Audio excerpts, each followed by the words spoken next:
దేవుని యొక్క వాక్యాన్ని అర్థం చేసుకోవడానికి ప్రయత్నం చేద్దాం. మోయాబీలు లోతు యొక్క పెద్ద కుమార్తెకు పుట్టిన కుమారుడు, ప్రథమ కుమారుడు మోయాబీలని మీతో జ్ఞాపకం చేశారు. ఈ మోయాబు యొక్క రాజధాని దీబోను అని కూడా మీకు జ్ఞాపకం చేశారు. మోయాబీలు ఆరాధించే దేవత కేమోషు అనే విషయాన్ని కూడా తెలియజేశారు. ప్రస్తుతానికి మోయాబీ దేశాన్ని జోర్దాను అని పిలుస్తారు. మోయాబీ దేశాన్ని ప్రస్తుతానికి ఏమని పిలుస్తారంటే, పేపర్లో అప్పుడప్పుడు జోర్దాన్ అని వస్తే అది మోయాబీ దేశం అని గుర్తుపెట్టారు. మోయాబీ దేశంలో నెబో పర్వతం అని ఉంటుంది. ఇజ్రాయెల్ ప్రజలు ఐగుప్తు దేశం నుండి కానానికి వెళుతున్నప్పుడు మోయాబీ దేశంలో నెబో పర్వతం మీదే మోషే మరణించారని నేను మీకు జ్ఞాపకం చేశాను. మోయాబీలు చేసిన మంచి పనులు కొన్ని చెప్పాను మీకు. నయోమి కుటుంబాన్ని మోయాబీలు చేర్చుకున్నారు.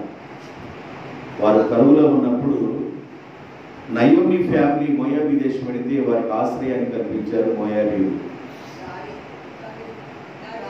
మంచివారా కారా అంటే చేర్చుకున్నారు కాబట్టి మంచివాడే. రెండోది, దావీదు గారి యొక్క ఫ్యామిలీకి ఆశ్రయాన్ని కల్పించారు మోయాబీ రాజు. రాజైన సౌలు గారు దావీదు గారు తరుగుతున్నప్పుడు నా కుటుంబానికి ఎక్కడ మొప్పు వచ్చిందోనని, నా కుటుంబానికి ఎక్కడ బాధ కలుగుతుందోనని దావీదు గారు మోయాబీ రాజుని ఆశ్రయించి అక్కడ కొంతకాలం దావీదు గారి ఫ్యామిలీని ఉంచారు. మోయాబీలు మంచోడే కాదా? మంచోడు. బబులోను రాజు దండెత్తి వచ్చినప్పుడు యూదా ప్రజలు ఆయా ప్రాంతానికి పారిపోయి మోయాబీ దేశానికి కూడా వెళ్ళారు. మోయాబీలు దేశంలో యోధులు కొంతకాలం నివసించారు. ఆశ్రయాన్ని కల్పించారు మోయాబీలు. అయితే మోయాబీలు యూదులు ఇజ్రాయెల్ పట్ల వాళ్ళు ఎలా ప్రవర్తించారు అని అంటే, ఐగుప్తు దేశంలో నుండి ఇజ్రాయెల్ ప్రజలు బయలుదేరి వస్తున్నప్పుడు ఈ మోయాబీ దేశంలో ఉన్న ప్రజలు కాస్త డబ్బిచ్చి మోయాబు రాజైన బాలాకు రాజుకి డబ్బు కానుకలు పంపించి బిలాము అనే ప్రవక్తని పిలిపించారు. మెసొపొతేమియా ప్రాంతంలో ఉన్న బిలాము అనే ప్రవక్తని పిలిపించి శాపనర్థాలు పెట్టండి అని అంటారు. దేవుడు అంటాడు, ఈ ప్రజలు నా ప్రజలు. ఏ ప్రజలు? ఇజ్రాయెల్ ప్రజలు నా ప్రజలు. వాళ్ళను శపించకూడదని బిలాముతో దేవుడు మాట్లాడినప్పుడు, శపించనయ్యా అని అన్నప్పుడు బిలాముతో దేవుడు అన్నాడు, సరే వెళ్ళు అన్నాడు. వెళ్ళు అన్న దేవుడు మార్గ మధ్యలో మరలా అడ్డుపడ్డాడు బిలాముకి. బిలాము కళ్ళు మూయబడి ఉన్నాయి, గాడిద కళ్ళు తెరవబడి ఉన్నాయి. గాడిద కళ్ళు తెరవబడ్డాయి కాబట్టి ఎదురుగా నిలబడ్డ దేవుడు చూసి ముందుకి కదలలేకపోతుంది గాడిదని కొడుతున్నాడు బిలాము. చాలా దెబ్బలు కొట్టిన తర్వాత దేవుడు గాడిద నోరు తెరిచాడు. ఏమయ్యా, నేను నీ దగ్గరికి వచ్చిన దగ్గర నుండి నేను ఎప్పుడైనా మొయ్యకుండా ఉన్నానా? ఈ రకంగా నన్ను సావబాతున్నావు, నా ఎదుట దేవుడు ఉన్నాడని గాడిద మాట్లాడిన తర్వాత ఈ గాడిదకి అర్థం కాల. ఏ గాడిదకి? బిలాము అనే గాడిదకి అప్పుడు అర్థమైంది, అయ్యా నన్ను క్షమించయ్యా అని. ఎందుకంటే ఆయన మనసులో బాలాకు అనే రాజు నాకు డబ్బిచ్చాడు కాబట్టి దేవుడు ఎవరిని శపించొద్దు అన్నాడు. ఆయన డబ్బుని తిరిగి నేను తీసుకున్నాను కనుక శపించొద్దాము అని మనసులో అనుకుని బయలుదేరాడు. అందుకే దేవుడు అడ్డుపడ్డాడు. కాబట్టి ఇజ్రాయెల్ ప్రజల్ని, యోధా ప్రజల్ని నాశనాన్ని కోరారు మోయాబీలు. ఈ విషయాన్ని దేవుడు చూశాడు. ఒకప్పుడు వాళ్ళు చేర్చుకున్న వాళ్ళుగా ఉన్నట్లుగా కనబడ్డారు, కానీ స్నేహభావం శత్రుభావం కనబడుతుంది ఇక్కడ.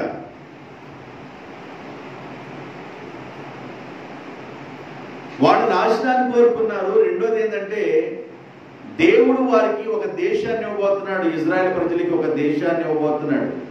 ఆ దేశంలోకి వారు ప్రవేశించకూడదు, వాళ్ళకి ఏ దేశం ఉండకూడదని వాళ్ళు మార్గ మధ్యలో నాశనం అయిపోవాలని కోరుకున్నారు మోయాబీలు. అలాంటి మనస్తత్వం మోయాబీలు. ఇలాంటి మోయాబీల్ని దేవుడు విడిచిపెట్టకుండా వాళ్ళని జ్ఞాపకం చేసుకుంటూ మోయాబీలను కానీ అమ్మోనీలను కానీ 10 తరాల వరకు దేవుని సమాజంలో చేరనివ్వకండి అన్నాడు. ఎంత కఠినంగా చెప్పాడు. కొంతకాలం అయిపోయిన తర్వాత మోయాబీల్ని దావీదు గారు అణిచివేసి వాళ్ళ దగ్గర పన్ను కట్టించుకునేవాడుగా తయారయ్యాడు. ఆ విషయాలు మీకు చెప్పి నేను వాక్యాన్ని ముగించాను.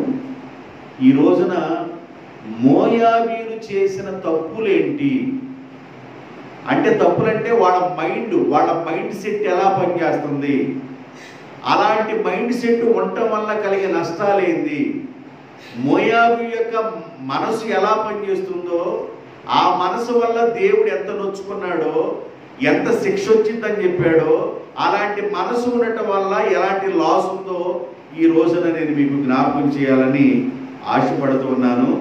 ఆ మాటలు జ్ఞాపకం చేసి మన వాక్యాన్ని ముగించుకుందాం.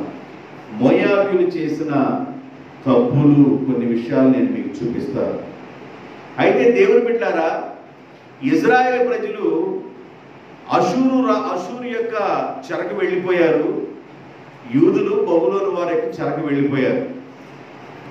అంతకుముందు అషూరు వారి చెరకు వెళ్ళక మునుపు, బబులోను వారి చెరకు వెళ్ళక మునుపు ఈ యూదులు కానీ ఇజ్రాయెల్ కానీ ఏ చెరలో ఉన్నారు? ఐగుప్తు యొక్క చెరలో ఉన్నారు. ఈ మోయాబీలు అనుకున్నారు వీళ్ళకి చెర తప్పటం లేదు.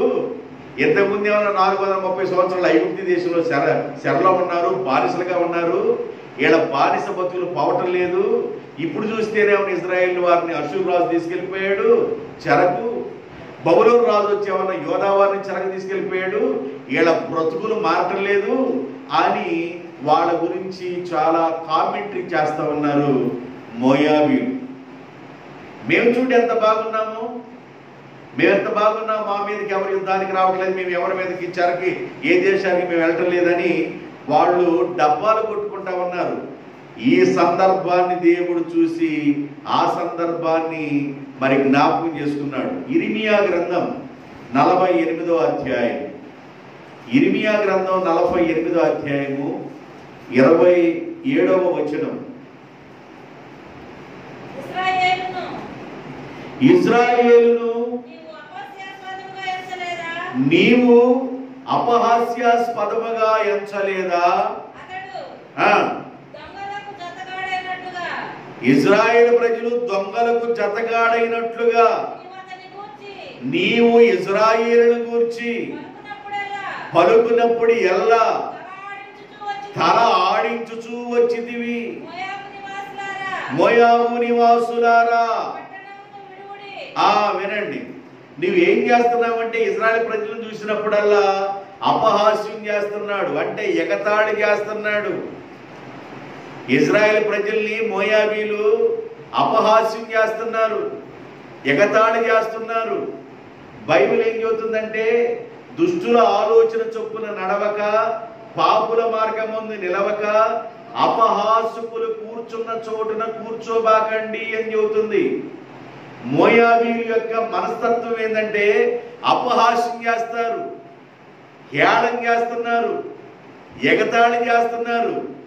ఒకప్పుడు ఏమన్నా ఐగుప్తు దేశంలో 430 సంవత్సరాలు దాసులుగా ఉన్నారు, మేమే బెస్ట్, అమ్మోనీలుగా ఉన్న మేము, మోయాబీలుగా ఉన్న మేము 6 దేశాలను దేవుడు మాకు స్వాస్థ్యంగా ఇచ్చాడు, మేమే బెటరు, మీరేమన్నా 430 సంవత్సరాలు ఐగుప్తు రాజు కింద బానిసలుగా ఉన్నారు. ఇప్పుడు చూస్తేనేమన్నా అషూరు రాజు వచ్చి మిమ్మల్ని దాసులుగా తీసుకెళ్లిపోయారు. ఇటు చూస్తేనేమన్నా బబులోను రాజు వచ్చి మిమ్మల్ని దాసుగా తీసుకెళ్లిపోయాడు. అయ్యయ్యో అని చెప్పేసి బాధపడవలసిన వీళ్ళు, అన్నదమ్ముల వరుసయ్యే వీళ్ళు బాధపడాల్సిన వీళ్ళు బాధపడకుండా అపహాస్యం చేస్తున్నారంట. ఏం చేస్తున్నారు? మనుషులకు కష్టాలు వచ్చినప్పుడు, ఇతరులకు ఏదైనా బాధ కలిగినప్పుడు చూసి ఎగతాళి చేయబాకండి, అపహాస్యం చేయబాకండి. ఎవరైనా బాధలోనో, ఇరుకులోనో, ఇబ్బందులోనో, కష్టంలోనో, నష్టంలోనో ఏదైనా ఒక కుటుంబం ఏడుస్తూ ఉంటే, ప్రలాపిస్తుంటే ఎగతాళి చేయబాకండి, అపహాస్యం చేయబాకండి. ఇది మోయాబీల యొక్క లక్షణం. ఇదొక తప్పు అన్నమాట, అపహాస్యం చేయటం. అందుకని దేవుడు అంటాడు, అపహాస్యకులు కూర్చున్న చోట మీరు కూర్చోకూడదు. వ్యంగ్యంగా మాట్లాడుతూ ఉంటారు, చాలా మనుషుల్ని దిగజార్చి మాట్లాడుతూ ఉంటారు. అలాంటి వాళ్ళ జోలికి వెళ్ళబాకండి, అలాంటి వాళ్ళ దగ్గర మీరు కూర్చోబాకండి అన్నాడు దేవుడు. మోయాబీల యొక్క విధానం ఏంటంటే అపహాస్యం చేసే లక్షణం కలిగి ఉన్నారు మోయాబీలు. రెండవది 48వ అధ్యాయము ఇర్మియా గ్రంథంలోనే 29-30 వచనాలు. మోయాబీల యొక్క గర్వమును గూర్చి నేను వింటిని, వారు బహు గర్వపోతులు. ఏ పోతులంట చెప్పండి, ఏ పోతులు? మోయాబీ దేశంలో ఎక్కువ మరి వారికి ఏముండే అంటే ద్రాక్ష పంట ఎక్కువ ఉండేది. మోయాబీ దేశంలో పశువులు ఎక్కువగా ఉండేవి.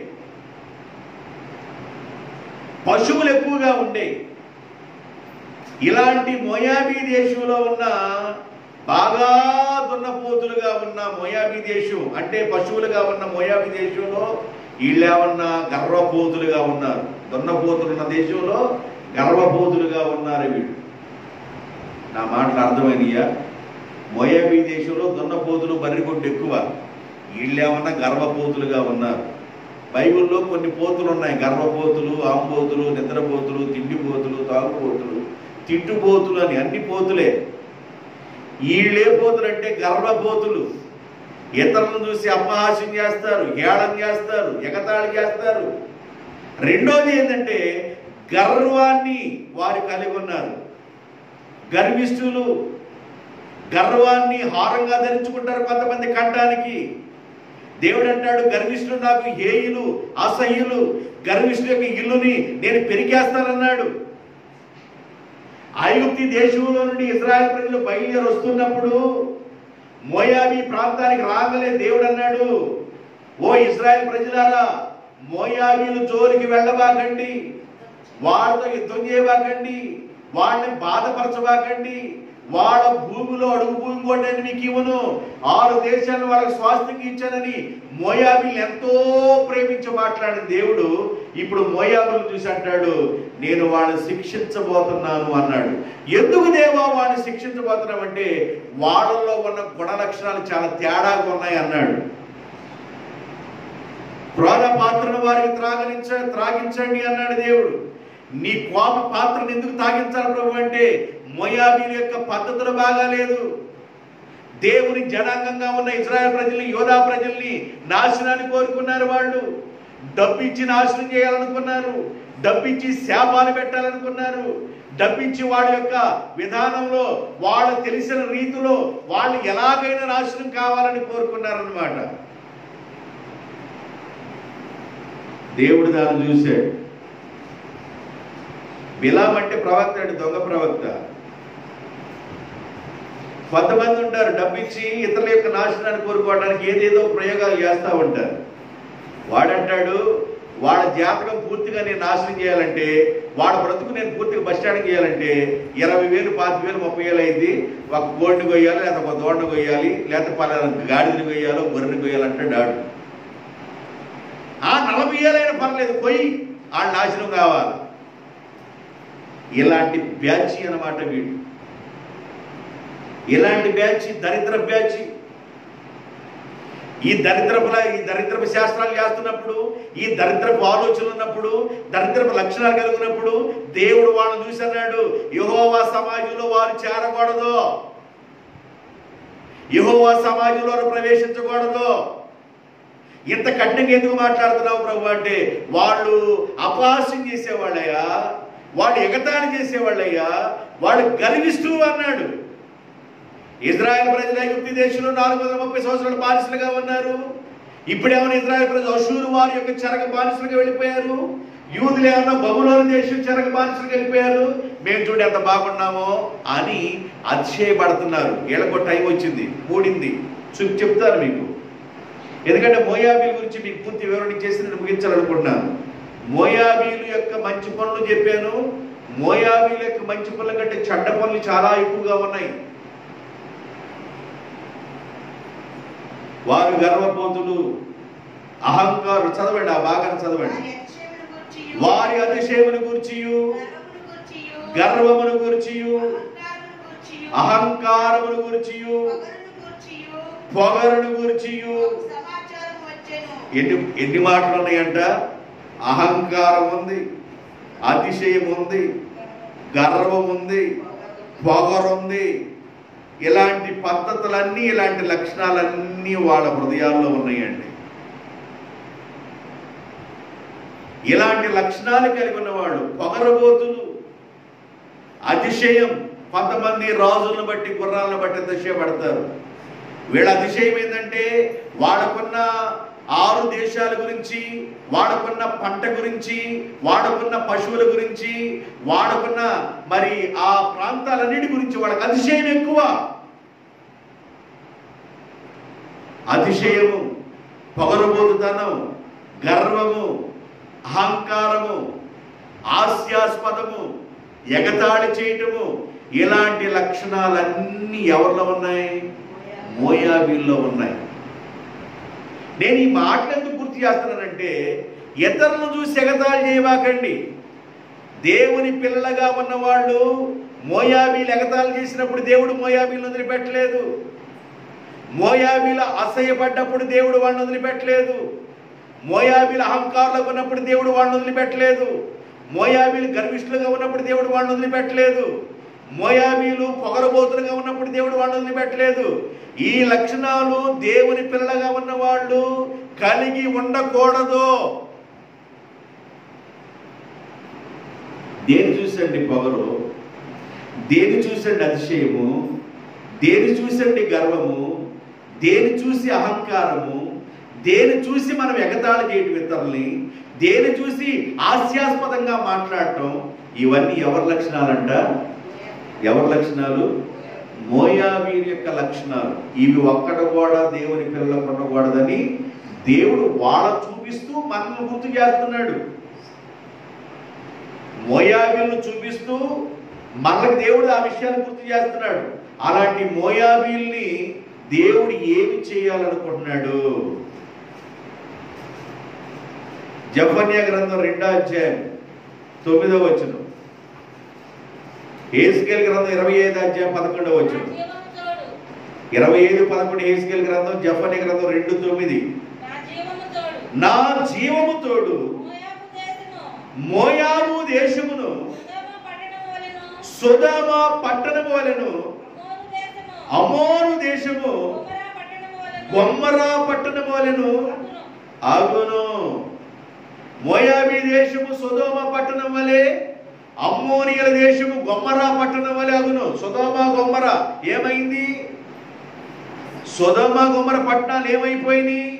సొదొమ గొమొర్రా పట్టణాల మీదకి దేవుని యొక్క మాట వినకుండా వాళ్ళ ఇష్టానుసారంగా వాళ్ళు బ్రతుకుతూ వాళ్ళ ఇష్టానుసారమైన పద్ధతుల్లో ఉన్నప్పుడు దేవుడు వాళ్ళని చూసి ఏవన్నా ఒక్కడన్నా నీతిమంతుడు ఆ ప్రాంతంలో సొదొమ గొమొర్రా అనే ఆ 2 పట్టణాల్లో ఒక్కడన్నా నీతిమంతుడు దొరుకుతాడంటే ఒక్కడు దొరకల, లోతు ఫ్యామిలీ తప్ప. అందుకే లోతు ఫ్యామిలీ తప్పించి సొదొమ గొమొర్రా మీదకి దేవుడు అగ్ని గంధకాలను కురిపించి ఆ ప్రాంతాన్ని దేవుడు నాశనం చేశాడు. మోయాబీలను కూడా నేను అలా చేయబోతున్నాను. ఎందుకు దేవా ఆ పట్టణాన్ని, సొదొమ గొమొర్రా పట్టణాన్ని కాల్చినట్లుగా మోయాబీ దేశాన్ని ఎందుకు కాల్చబోతున్నామంటే, వాళ్ళు గర్వపోతులు, వాళ్ళు పొగరబోతులు, వాడు అహంకారులు, వాడు హాస్యాస్పదం చేసేవాళ్ళు, వాడు ఎగతాళి చేసేవాళ్ళు, హేళన చేసేవాళ్ళు. ఇలాంటి లక్షణాలు మొత్తం వాళ్ళలో ఉన్నాయి కనుక ఇలాంటి లక్షణాలు కలుగున్న వాళ్ళు నేను తగలబెట్టబోతున్నాను అన్నాడు. మరొక వచనం చెప్పారు, నేను యెహోవానై ఉన్నానని మోయాబీలు తెలుసుకున్నట్లు నేను ఈ విధంగా వారికి శిక్ష విధింతును. మరియు ప్రభువైన యెహోవా ఈ మాట సెలవిచ్చి ఉన్నాడు, మోయాబీయులను నేను శిక్షించబోతున్నాను. ఏ విధంగా నేను మోయాబీయులు శిక్షించబోతున్నానంటే, సొదొమ గొమొరానికి ఏ గతి అయితే పట్టిందో ఆ గతిని మోయాబీయులకి అమ్మోనీయులకి నేను పట్టించబోతున్నాను అన్నాడు.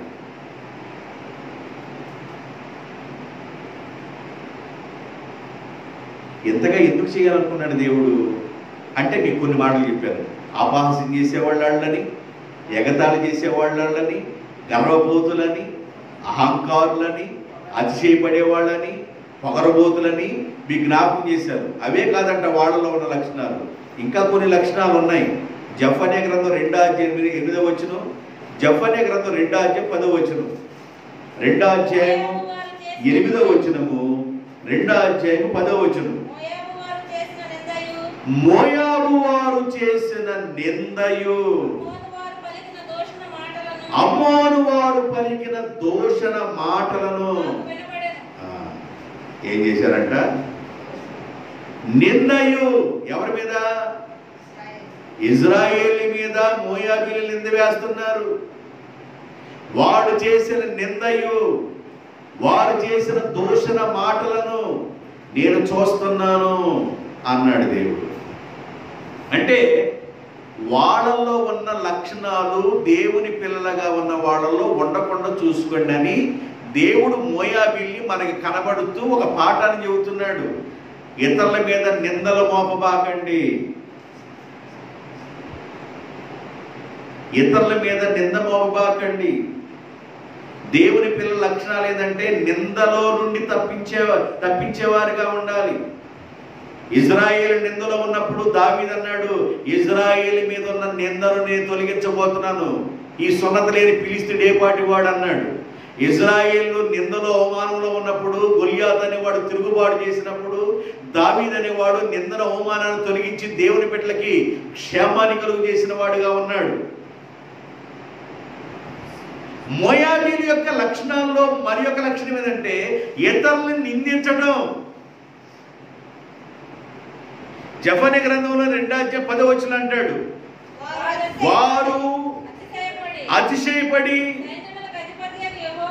సైన్యములకు అధిపతి అయిన యెహోవా జనులను దూషించిరి గనుక వారి గర్వమును బట్టి ఇది వారికి సంభవించును. ఏమి సంభవించబోతుంది అంటే వాళ్ళకి సొదొమ గొమొరానికి ఏమి సంభవించిందో అది వాళ్ళకి సంభవించబోతుంది అని దేవుడు మరలా ప్రవక్తల ద్వారా జ్ఞాపకం చేశాడు.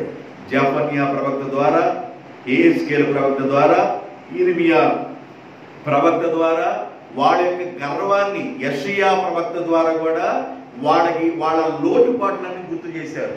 వాడు ఇతరులను నిందించేవాళ్ళు, ఇతరులను దూషించేవాళ్ళు, ఇతరులని అపహాస్యం చేసేవాళ్ళు, ఇతరులని ఎగతాళి చేసేవాళ్ళు, వాడు గర్వపోతులు, అహంకారులు, అతిశయపడతా ఉంటారు, పొగరబోతులు. ఇలాంటి లక్షణం అంతా ఎవరిలో ఉందంటే మోయాబీలులో ఉంది.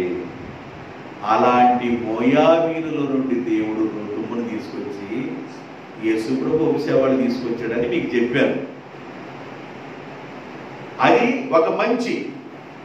కానీ వాళ్ళల్లో అలాంటి జనరేషన్లో నుండి ఒక ముత్యాన్ని దేవుడు బయటకు తీసుకొచ్చాడు. ఆ ముత్యమే ఋతు. దేవునికి స్తోత్రం. మోయాబీ దేశంలో నుండి ఒక ముత్యాన్ని దేవుడు బయటకు తీసుకొచ్చాడు. ఆ ముత్యమే ఋతు. ఋతు బోయాజునందు ఓబేదు అనే వ్యక్తి పుడితే ఓబేదునందు యెషయా పుట్టాడు. యెషయాలో నుండి దావీదు వచ్చాడు. దావీదులో నుండి 14వ తరమైన యేసుక్రీస్తు వంశావళి బయటికి వచ్చిందని. అలాంటి అహంకారులుగా అలాంటి పరిస్థితుల్లో ఉన్న మోయాబీల నుండి ఒక ముఖ్యమైన వ్యక్తి వచ్చింది. ఆమె వచ్చిన తర్వాత ఇజ్రాయెల్ ప్రజలు ఆమె ఏమిని దీవించారు తెలుసా? ఇజ్రాయెల్ బహుగా దీవించారు ఆమె. అందుకు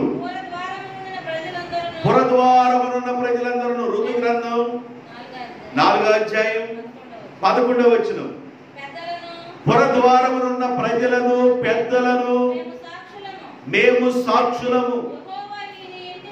యెహోవా నీ ఇంటికి వచ్చిన ఆ స్త్రీని, ఇశ్రాయేలీల వంశమును వర్ధిల్ల చేసిన రాహేలును పోలిన దాని వలె, లేయాను పోలిన దాని వలె రూతుమును చేయునుగాక అని ఇశ్రాయేలు గ్రంథంలో ఏం చేశారంటే రూతుముని దీవించారు.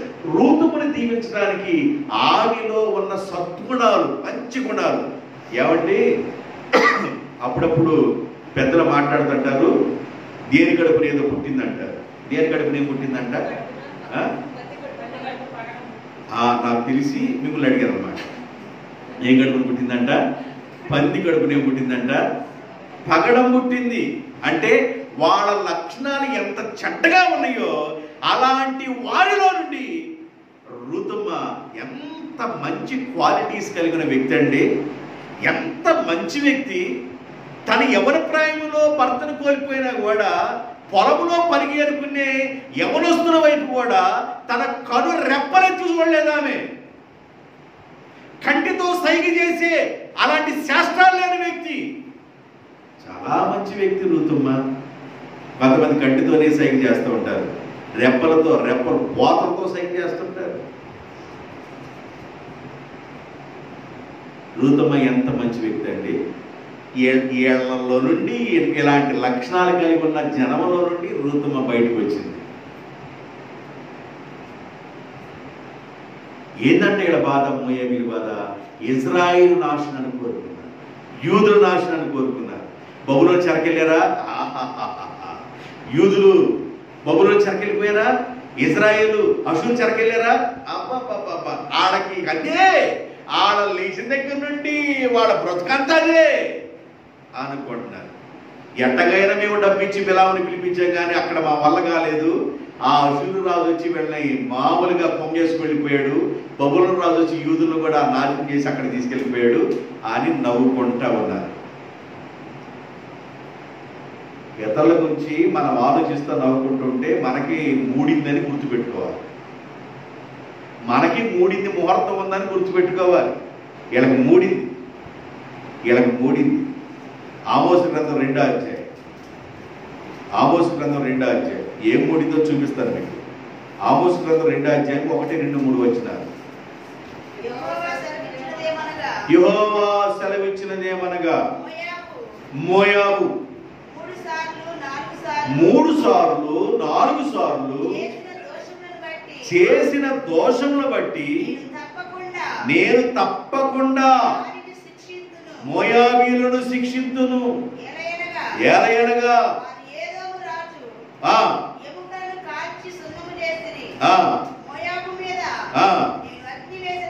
మోయాబు మీద నేను అగ్ని వేసేదను.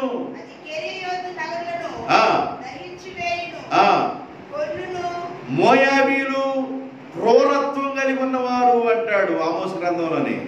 క్రూరత్వము 3వ వచనం అనుకుంటా. మోయాబీలు క్రూర స్వభావం కలిగిన వాడు. ఏదో రాజుని ఏం చేశారంట? ఎముకల్ని ఏం చేశారు?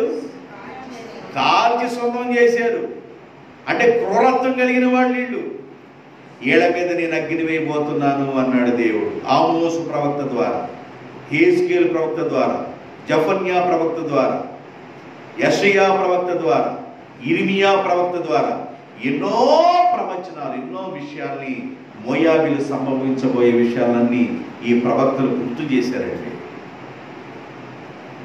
వాళ్ళ మీద నేను అగ్ని వేయబోతున్నాను. ఇప్పుడు దాకా సకల కొట్టుకున్నారు కదా. ఇజ్రాయేలు అషూరుకి వెళ్ళారు, యూదులు బబులోనికి వెళ్ళారు, సకల కొట్టుకున్నారు కదా. మీరు కూడా చెరకు వెళ్ళబోతున్నాడని దేవుడు వాళ్ళకి జ్ఞాపకం చేశాడు. ఒకసారి చూడండి, ఇర్మియా గ్రంథంలోనే 48వ అధ్యాయము 1, 2 వచనాలు చదువుదాం. మోయాబును గూర్చి ఇశ్రాయేలు దేవుడైన యెహోవా ఇలాగు సెలవిచ్చుచున్నాడు. నెబో, నెబో అంటే మోయాబీ ప్రాంతం. నెబోకు శ్రమ, అది పాడైపోవచ్చున్నది.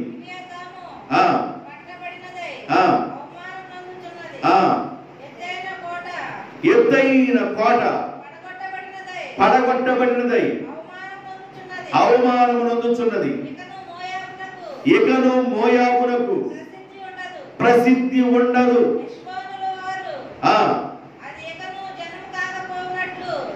మోయాబునకు ప్రసిద్ధి ఉండదు, వారు చెరకు వెళ్ళిపోతారు. 8వ వచనం 48:8 యెహోవా సెలవించినట్లు సంహారకుడు ప్రతి పట్టణం, మోయాబు యొక్క ప్రతి పట్టణం మీదకు వచ్చును. ఏ పట్టణము తప్పించుకొనజాలదు. మైదానములు పాడైపోవును. మోయాబునకు రెక్కలు ఎగిరి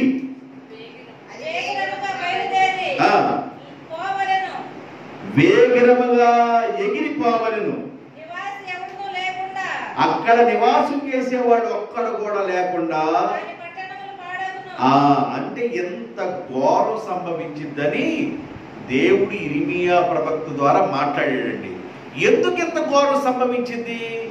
ఇజ్రాయెల్ ప్రజలతో దేవుడు అన్నాడు, మోయాబీల ప్రాంతాన్ని తాకబాకండి, వాళ్ళతో గొడవబాకండి, వాళ్ళతో యుద్ధం చేయబాకండి, వాళ్ళ జోలికి వెళ్ళబాకండి, వాళ్ళ యొక్క భూమిలో అడుగు భూమి కూడా మీకు ఇవ్వనని ఎంత జాగ్రత్త చెప్పిన దేవుడు ఈ మోయాబీ దేశంలో ఒక్కడ కూడా నివాసం చేయకుండా వాడు కూడా వెళ్ళిపోతారు చెరకి, ఆ ప్రాంతం కాలిపోయింది సొదొమ గొమొర్రా వలె అని దేవుడు ఎంత కఠినమైన మాటలు ఎందుకు మాట్లాడాడంటే, మోయాబీలు అపహాస్యం చేసేవాళ్ళు, ఏళం చేసేవాళ్ళు, నిందించేవాళ్ళు, దూషించేవాళ్ళు, గర్వపోతులు, అహంకారులు, అతిశయపరులు, పొగరబోతులు, క్రూరత్వం కలిగిన వాళ్ళు. ఇలాంటి లక్షణాలన్నీ ఎవరిలో ఉన్నాయండి? మోయాబీల్లో ఉన్నాయి. మోయాబీల్లో ఒక లక్షణం ఏముందంటే, దేవుడి కంటే వాడు గొప్పవాళ్ళు అనుకుంటారంట. వాళ్ళు ఏమనుకుంటారంటే, దేవుడి కంటే మేము ఇంకా గొప్పవాళ్ళం అనుకుంటారు వాళ్ళు. ఇలాంటి లక్షణాలు కలిగి ఉన్నారు మోయాబీలు. ఆ లక్షణాల్లో ఒక లక్షణం కూడా ఇప్పుడు దేవుడు వెంబడించే వారిలో ఉన్నట్లయితే, ఒకవేళ అహంకారం కానీ, అతిశయం కానీ, గర్వం కానీ, క్రూరత్వం కానీ, పొగరబోతనం కానీ, ఒకవేళ ఏదైనా ఒక లక్షణం ఉన్న ఎడల మోయాబీలకు సంభవించిన నాశనము అలాంటి లక్షణాలు కలిగి ఉన్నవాడే సంభవించింది. అలాంటి లక్షణాలు మీలో లేకుండా ఉండుగాక. అందుకే దేవుడు మాట్లాడుతున్నాడు. నేను మోయాబీల గురించి క్లియర్గా మీకు బ్రీఫ్గా అర్థమైందని చెప్పాను. మోయాబీలు ఎవరు, ఎవరికి పుట్టారు, వాళ్ళ నాన్నగారు ఎవరు, వాళ్ళు చేసిన పనులేంది, వాళ్ళు చేసిన పొరపాట్లేంది, వాళ్ళ పొరపాట్లు బట్టి వచ్చిన శిక్ష ఏంది, అన్ని విషయాలు క్లియర్గా నేను మీకు జ్ఞాపకం చేశాను. ఈ మాటల ద్వారా దేవుడు మనల్ని హెచ్చరించారు కనుక ఈ మాటలు మన జీవితాల్లో దీవెనగా మారును గాక. తల వంచండి, ప్రార్థన చేద్దాం.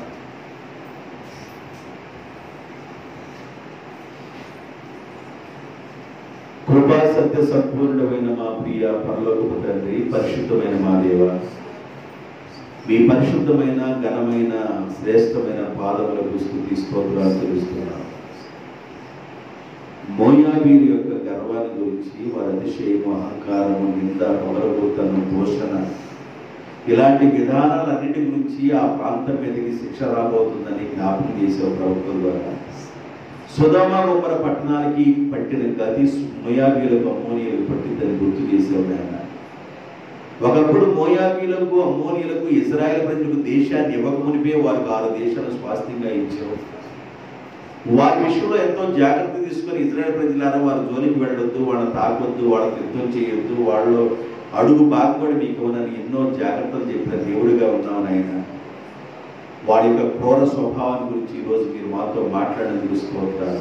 అలాంటి లక్షణాలు లేనివారుగా, ఇతరులు మేము నిందించేవారుగా కాకుండా, ఇతరులు మేము దూషించేవారుగా కాకుండా, ఇతరులు మేము ద్వేషించేవారుగా కాకుండా, అతిశయము, అహంకారము, గర్వము, ఇలాంటి లక్షణాలు, ఇలాంటి స్వభావాలు మానలేకుండా నా తండ్రి మీ సన్నిధానంలో తండ్రి ఈ వాక్యాన్ని, ఈ పాఠాన్ని మేము వింటున్నప్పుడు మా బ్రతుకుని దిద్దుకునే భాగ్యాన్ని దయచేయండి. అలాంటి లక్షణాలు కలిగిన వాడి మీదకి మీ కోపం శీఘ్రంగా వస్తుందని గుర్తు చేశారు. అలాంటి లక్షణాలు లేని వారంగా మీరు మమ్మల్ని శుద్ధీకరించి మీకు ఇష్టమైన బిడ్డలుగా మమ్మల్ని పెంచమని, మీ కృపకు మీ నాయన మీ సన్నిధానానికి మీ చేతులకి మమ్మల్ని మేము అప్పగించుకుంటూ కూడొచ్చిన బిడ్డలందరినీ దీవిస్తూ ఈ రాత్రి వేళ మీ బిడ్డలందరూ దీవించబడినట్లు కృప దయచేయమని వేడుకుంటూ యేసుక్రీస్తు నామములో స్తుతించి ఘనపరిచి ప్రార్థన చేయుచున్నాను తండ్రి. ఆమేన్.